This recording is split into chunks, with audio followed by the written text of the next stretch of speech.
Of course, overall, a really nice performance with so many wins, 30 if you count this World Finals.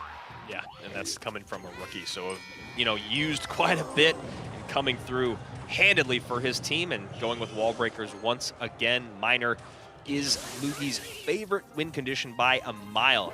He's played it 7 times in the regular season. An 85% win rate when he rocks that guy. So it is going to be wall breakers for Mugi. Maybe Royal Giant for Lucas. And Miner into the back, Hunter to the front. You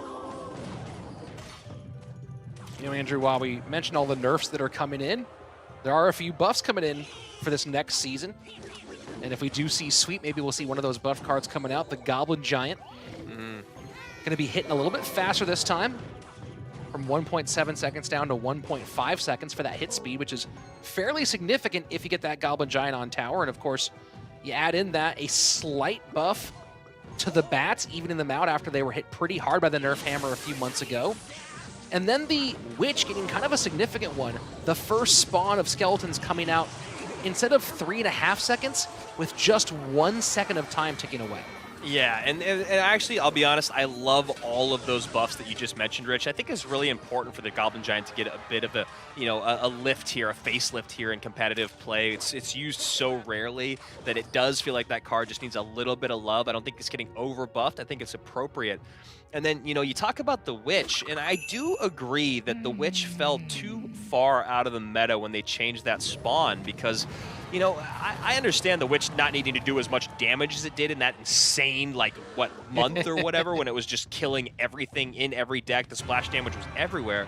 But I don't like when you see someone drop the Witch down defensively and it get charged by a Prince. I believe, in my opinion, that Witch should always have those skeletons locked and ready to go. Well, we'll definitely see if that does boost the Witch up in play. Certainly one of the more popular decks in the middle and more lower sections of Clash Royale ladder. And take a look at this. Miner to the back, these wall breakers. Ewiz just barely gets down in time for Lucas. Yeah, Ewiz in there for Lucas, and even though Lucas defended that pretty well, he is very, very far behind here, over 1,000 damage back, and just not able to break through here on Mugi. Looks like he will get a shot in finally. Gonna get maybe a second one and just barely sneaks through. The Royal Giant's hit speed is very deceptive, Andrew. There's so many times when you feel like that second or third shot won't get in, and it just squeezes it off barely in time.